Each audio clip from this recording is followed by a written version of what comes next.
بسم اللہ الرحمن الرحیم۔ دنیا کی تقریباً تمام ہی بڑی جنگوں اور کنفلکٹس میں، تنازعات میں اور یہاں تک کہ تمام انٹرونشنز میں ایک طاقت بار بار ابھر کر سامنے آتی ہے، اور وہ ہے امریکہ۔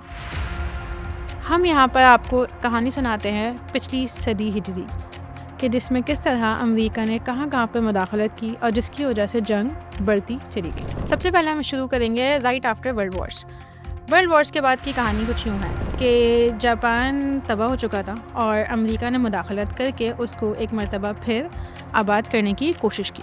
امریکی فوج جاپان میں داخل ہوتی ہے، اور جب وہ داخل ہوتی ہے تو داخل ہونے کے بعد سسٹم میں تبدیلی لانے کی کوشش کی جاتی ہے، اور سسٹم کی ایک میجر تبدیلی جو جاپان میں آتی ہے وہ ہے ان کے کانسٹیٹیوشن، اور ان کی کانسٹیٹیوشنل ریفارمز کیے جاتے ہیں، اور یہاں تک کہ ان کے پاس اچھی خاصی معیشت، ان کی کو بہتر بنانے کے لیے انڈسٹریز لگائی جاتی ہیں، یہ سارے کام کیے جاتے ہیں۔ لیکن دوسری طرف جاپان کو فوجی طور پر کمزور کر دیا جاتا ہے، یہاں تک کہ آج بھی جاپان جو کہ ایک اچھی بڑی معیشت کنسیڈر ہوتی ہے دنیا بھر میں، لیکن وہ اس وقت اپنے ڈیفنس کے لیے ابھی بھی امریکہ پر انحصار کرتی ہے۔ So in a way, the Japanese were doubly handicapped. Democracy was imposed, and then it was turned over. Democratic institutions were turned over to a non-democratic elite.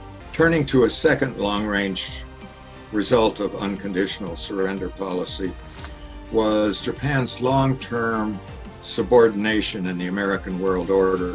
اسی کے ساتھ ساتھ ہم نے دیکھا کہ سوویت یونین کے آنے کے بعد اور right after world wars Germany کے اندر بھی شفٹ آیا، اور جرمنی کو 2 بلاکس میں تقسیم کر دیا گیا۔ کولڈ وار کی کہانی اسی طرح آگے بڑھتی چلی گئی، اور 1950 میں نارتھ کوریا کی افواج نے ساؤتھ کوریا پر اٹیک کر دیا، اور اس اٹیک کے نتیجے میں ایک چھوٹا سا تنازعہ تھا جو ایک ملک کی 2 طاقتوں کے درمیان تھا، لیکن دیکھتے ہی دیکھتے امریکہ اس میں انوالو ہو گیا، اور جیسے ہی امریکہ اس میں داخل ہوا، اقوام متحدہ کے بینر کے انڈر امریکہ نے اس چھوٹے سے تنازعے کو ایک بڑی سی جنگ میں بدل دیا، اور ہم دیکھتے ہیں کہ آج تک نارتھ کوریا اور ساؤتھ کوریا 2 الگ الگ ریاستیں کنسیڈر کی جاتی ہیں۔ کہانی یوں ہی چلتی رہی اور امریکہ کو اپنی ہیجمنی برقرار رکھنی تھی۔ 1953 میں ایران کے وزیر اعظم ڈاکٹر محمد مصدق نے ریفارمز لانے کی کوشش کی۔ ان ایگریکلچرل ریفارمز کو لانے کے لیے جب ڈاکٹر مصدق نے اصلاحات کرنا چاہیں تو امریکہ نے ایک خفیہ مشن کے ذریعے مصدق کی حکومت کو گرا دیا اور شاہ رضا پہلوی کو واپس اقتدار میں لے کر آ گئے۔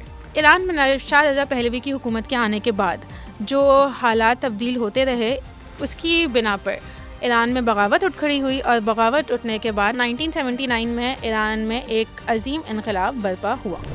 رائٹ آفٹر ایئر 1954 میں لیٹن امریکہ کے ایک چھوٹے سے ملک گواٹیمالا میں بھی کچھ سملر سچویشن دیکھنے کو ملی، اور وہ سچویشن یہ تھی کہ ایک حکومت اپنی اکانومی کو بہتر بنانے کے لیے ایگریکلچرل ریفارمز کرنا چاہتی تھی۔ وہ ایگریکلچرل ریفارمز چونکہ امریکن کمپنیز کے مفاد کے خلاف تھا، مگر ان اصلاحات سے بعض بڑی امریکن کمپنیز کو نقصان ہو رہا تھا، اسی لیے انہوں نے اس سسٹم کو ہی بدلنے کی کوشش کی، اور یہاں تک کہ مختلف ہیلے بہانوں سے اس حکومت کو گرا دیا گیا۔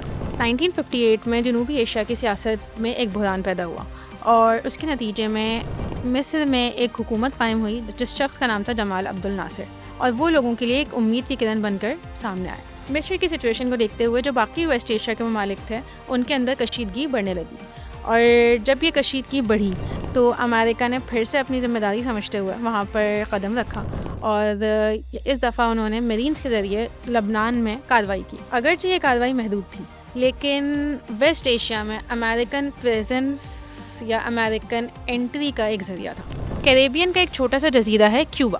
1959 تک یہ امریکہ کا ایک بڑا اتحادی سمجھا جاتا تھا، لیکن 1959 میں ایک انقلابی نوجوان فیڈرل کیسٹرو اپنے ساتھیوں سمیت پہاڑوں سے نکلا۔ کئی برسوں کی محنت کے بعد کیوبا کی ایگزسٹنگ گورنمنٹ کو گرانے میں کیسٹرو کامیاب ہو گیا۔ ابتدائی طور پر تو امریکہ کو اس سے کوئی پرابلم نہیں تھی، لیکن گریجولی جب وہ مسائل بڑھنا شروع ہوئے تو اقتصادی پابندیاں لگائی گئیں، سفارتی تعلقات کشیدہ ہوئے، اور اس طرح کیوبا سوویت یونین کے مزید قریب ہوتا چلا گیا۔ امریکہ کے لیے یہ بات ناقابل برداشت تھی کہ امریکہ کے ساحل سے 150 کلومیٹر کے فاصلے پر سوویت یونین کا کوئی اتحادی موجود ہو۔ پلان کچھ اس طرح تھا کہ ایک خفیہ اٹیک کریں گے اور لوگوں کو اپنی جانب مائل کریں گے، اور اس طرح سے کیسٹرو کی حکومت کا خاتمہ کر دیں گے۔ لیکن اس پلان کے برعکس اپریل 1961 میں امریکہ کی جانب سے کیوبا پر اٹیکس کرنا شروع کیے گئے، لیکن عوامی حمایت نہ ملی۔ کیوبا کی فوج نے فوراً ہی مزاحمت کی اور ہزاروں امریکی فوجی ہلاک ہوئے۔ اگر امریکی تاریخ کی سب سے متنازع جنگ کا نام لیا جائے تو وہ شاید ویتنام ہوگا۔ Finally, under the pressure of American bombing, and most likely at the urging of the Soviet Union and Red China, the North Vietnamese returned to the negotiations in January 1973.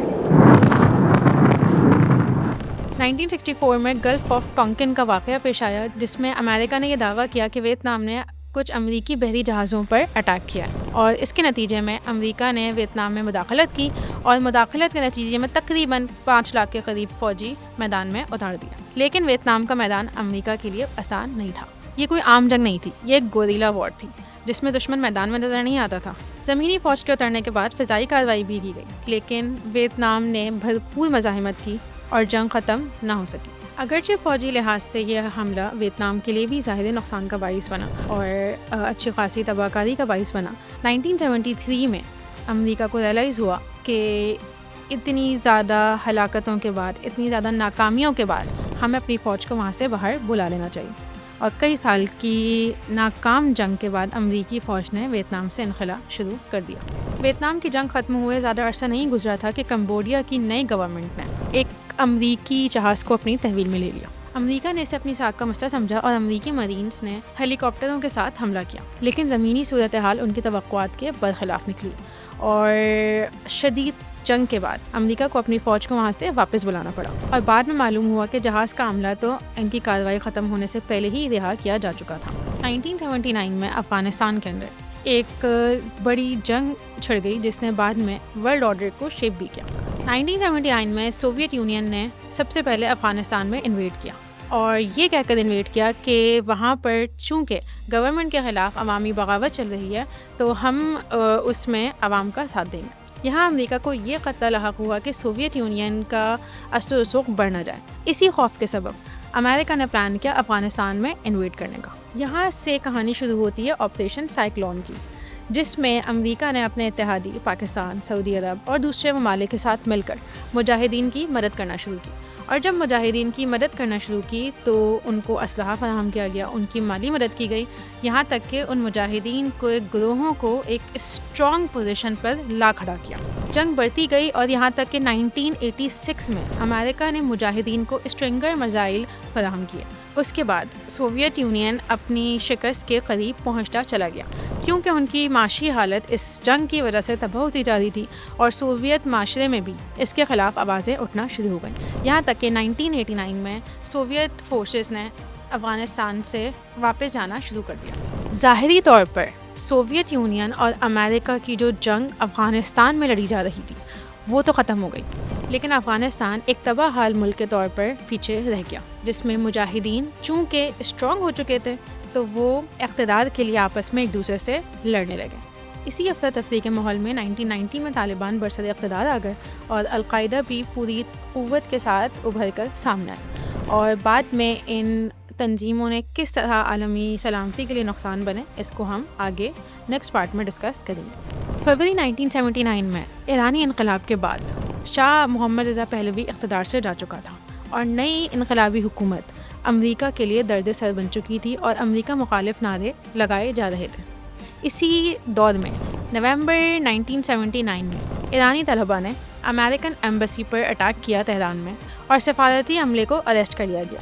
بالآخر اپریل 1980 میں American president جمی Carter نے ایک plan بنایا operation eagle کلا کا، جس میں plan بہت پیچیدہ تھا، اور پلاننگ کچھ اس طرح سے تھی کہ امریکن فورسز ایران میں اتریں گی اور اپنے قیدیوں کو رہا کروا کر لے جائیں گی۔ آپریشن چونکہ بہت پیچیدہ تھا اور ہیلی کاپٹرز کو صحراؤں کے ذریعے تہران پہنچانا تھا، لیکن قسمت نے ساتھ نہیں دیا۔ ٹیکنیکل خرابی کے باعث 2 طیارے آپس میں ٹکرا گئے، 8 امریکی فوجی ہلاک ہوئے، اور مشن کو وہیں پر ختم کرنا پڑا۔ امریکہ کے لیے یہ ایک بہت بڑی بدنامی کا باعث بنا۔ امریکن انویژن کی تاریخ میں ایک اور ملک شامل ہے جو کہ کہلاتا ہے پاناما۔ پاناما میں 1989 میں ایک حکومت چونکہ امریکہ کو ناپسند تھی، انہوں نے اس کا تختہ الٹنے کے لیے آپریشن جسٹ کاز شروع کیا۔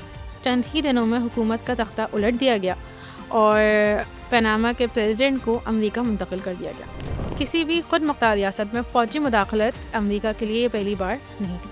یہ تھی امریکہ کی 20th سینچری میں ورلڈ وارز کے بعد ہیجمنی کی کہانی۔ نیکسٹ پارٹ میں ہم 9/11 کے بعد کے واقعات کو آپ سے ڈسکس کریں گے۔